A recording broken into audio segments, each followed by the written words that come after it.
నమస్తే సార్. నమస్కారం అండి. సార్ ఏంటి సార్ ఈ ట్రంప్ టారిఫ్ పేరే ట్రంప్ టారిఫ్‌గా మారిపోయింది. ఎందుకిలా? కరెక్టే. అంటే ట్రంప్ ఈ ఈ సెకండ్ టర్మ్‌లో చాలా అగ్రెసివ్‌గా బిహేవ్ చేస్తారు గ్లోబల్ పాలిటిక్స్‌లో. ముఖ్యంగా అతను రష్యా, ఇండియా, రష్యా, యుక్రెయిన్, ఆహ్, ఇజ్రాయెల్ ఈ ఓకే. ఈ కాంబినేషన్‌లో అతను చాలా యాక్టివ్ స్టెప్స్ తీసుకోవడం చూస్తున్నాం మనం. యుక్రెయిన్ మీద రష్యాను అగ్రెషన్ చేయడం. దాంతో రష్యా నుంచి ఎవరైతే ట్రేడ్ సంబంధం పెట్టుకుంటున్నారో వాళ్ళ మీద గట్టిగా టారిఫ్ వేయాలని అది మనం చూస్తున్నాం. గత ఆల్మోస్ట్ 1 ఇయర్‌గా మనం మనం దాన్ని భరిస్తున్నాం. ఆ బెదిరింపులు భరిస్తున్నాం. కొంచెం యాక్షన్ కూడా చూస్తున్నాం గ్రౌండ్‌లో. పూర్తిగా రోల్ ఔట్ అవ్వలే యాక్షన్. కానీ మనకు కాన్స్టెంట్ థ్రెట్ అయితే ఉంది మనకి ఎప్పటికప్పుడు. ఇలా చేస్తే ఇంత వేస్తాం, ఇలా చేస్తే ఇంత వేస్తాం భయపెడుతున్నాడు అతను. ప్రపంచం మొత్తం మీద అతను టారిఫ్ వేసాడు. చైనా మీద నిజం. 200% అన్నాడు. అవును. మళ్ళీ తగ్గించాడు. వాళ్ళు పెంచారు. మొత్తం అన్ని దేశాల మీద అతను విపరీతంగా వేస్తాడు. దానికి కారణం యుక్రెయిన్‌ని సపోర్ట్ చేయాలి.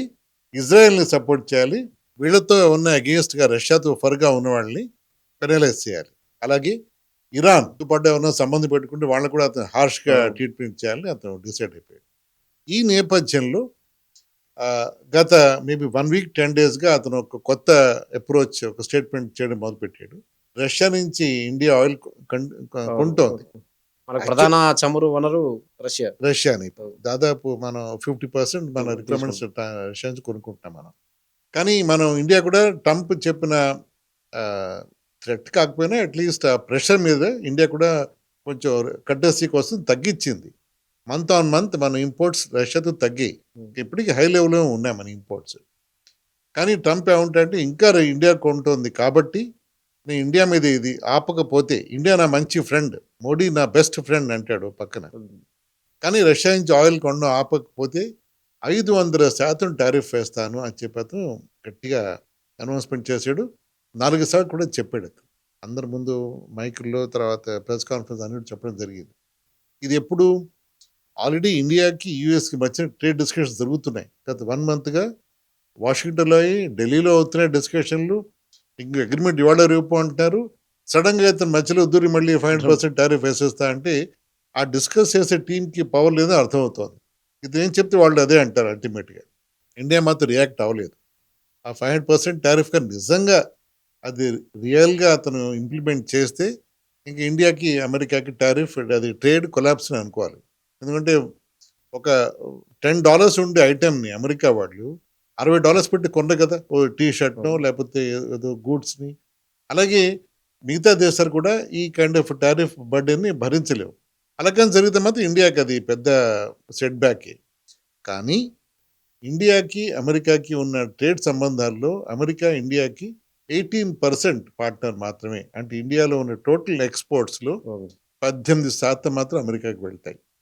మిగతా 82% మిగతా దేశాలకు వెళ్తుంది. చైనా ఎక్కువుంటదా అందులో చైనా వాటా? చైనా ఉంది దాంట్లో. అవును. మరి ఎక్కువ లేదు. Biggest America, next UAE.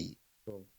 తర్వాత 8 దేశాలు 30% కాంట్రిబ్యూట్ చేస్తాయి మనకి. ఒక హ్మ్. దేశం 18%, 8 దేశాలు 32%. అంటే సగానికి సగం 9 దేశాలతో మనం ట్రేడ్ చేస్తున్నాం. మన ఎక్స్‌పోర్ట్స్ వెళ్తున్నాయి. అవును. మిగతా 50% మిగతా దేశాలతో ప్రపంచంలో ఉన్న దేశాలతో వెళ్తోంది. ఇక్కడ మనం తెలుసుకోవాల్సింది ఏమిటంటే నిజంగా కానీ ట్రంప్ కానీ ఆ 5% టారిఫ్‌ని ఎగ్జిక్యూట్ చేస్తే, ఇంప్లిమెంట్ చేస్తే దానికి ఆహ్, ఆహ్, ఆ డెఫిసిట్‌ని భర్తీ చేయడానికి చాలా టైం పడుతుంది మనకి. అంటే మిగతా దేశాలు మనకి కొంచెం వాళ్ళు ఎక్కువ ఇంపోర్ట్ చేసుకోవాలి మన అవును. దగ్గర నుంచి. అంటే ఆ 18,000,000,000 $80,000,000,000 అంత ఈక్వివలెంట్ ఎక్స్‌పోర్ట్స్ ఇండియా నుంచి మిగతా దేశాలు భరించాలి. వాళ్ళ మార్కెట్ కూడా లిమిటెడ్‌గానే అవును. ఉంటుంది. వాళ్ళు సడెన్‌గా వాళ్ళు మనం ఇండియా అంటే ఆహ్, ఆర్డర్స్ ఎక్కువ ఇవ్వలేరు. అవును. కొంచెం ఓవర్ టైమ్ అది భర్తీ చేసుకోవచ్చు. మీరన్నట్టు కానీ ఇప్పుడు ట్రంప్ సెకండ్ టర్మ్ వచ్చిన తర్వాత ఎందుకింత అగ్రెసివ్ ఫస్ట్ మొదటిసారి వచ్చినప్పుడు 2016, 17 టైంలో మెక్సికో గోడ కడతాం అడ్డంగా.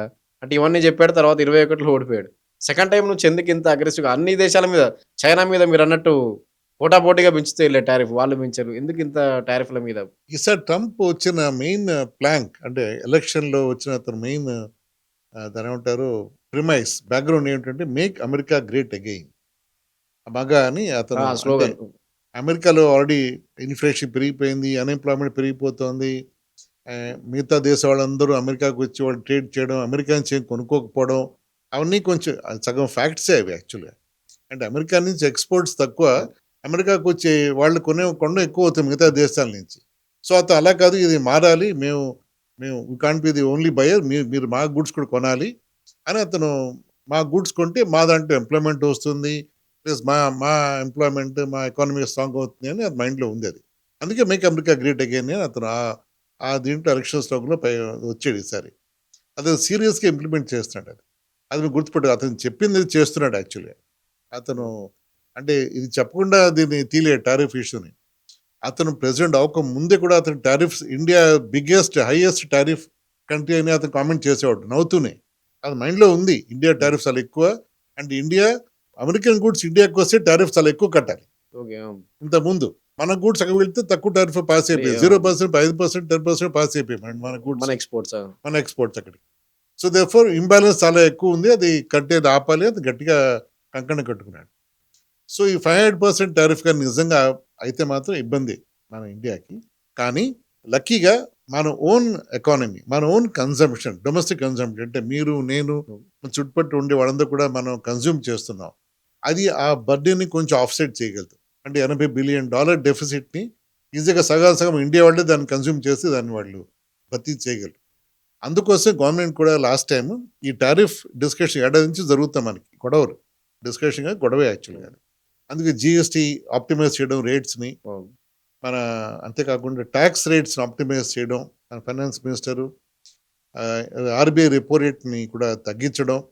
దీన్ని బట్టి సొసైటీలో డబ్బు ఎక్కువ మనం సప్లై చేయాలి, ప్రజల చేతులు డబ్బు ఎక్కువ ఉంటే వాళ్ళు ఖర్చు పెడతారు అని గవర్నమెంట్ గట్టిగా కంకణం కట్టుకుంది. దాని సగం ఉద్దేశం ఒకవేళ అమెరికా ఎక్స్పోర్ట్స్ కానీ మనకి ఇండియా నుంచి ఎక్స్పోర్ట్స్ తగ్గితే మన లోకల్ కన్సంప్షన్ మనం సపోర్ట్ చేస్తుందని. అది చాలా వరకు సక్సెస్ అయింది ఇండియాకి. ఇన్ఫ్యాక్ట్ ఈ కమింగ్ బడ్జెట్ February 1 బడ్జెట్ అవబోతుంది, యూనియన్ బడ్జెట్.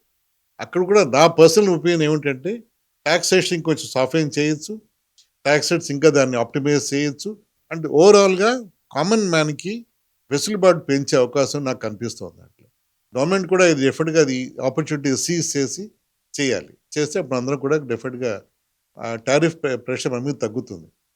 అంతేకాకుండా 5% టారిఫ్ వేస్తానని, కానీ నిజంగా వేస్తాడా డౌటే. అది అది అది అది మ్యాడ్నెస్. అది ఎవరు ఆ కైండ్ ఆఫ్ బిజినెస్ ఎవరు చేయరు. అంటే ఆ టారిఫ్ వేస్తే నీ గూడ్స్ నాకు అక్కర్లేదు అని చెప్పడం యాక్చువల్లీ. అది అప్పుడు ఇండియా కూడా వాళ్ళకి ఉల్టా టారిఫ్ వేస్తుంది, ఇద్దరు ట్రేడ్ ఆగిపోతుంది. అంటే ఎక్కడ వాళ్ళు అక్కడే వాళ్ళ గూడ్స్ అమ్ముకోవాలి. అలా అయ్యే అవకాశం తక్కువ అనిపిస్తుంది.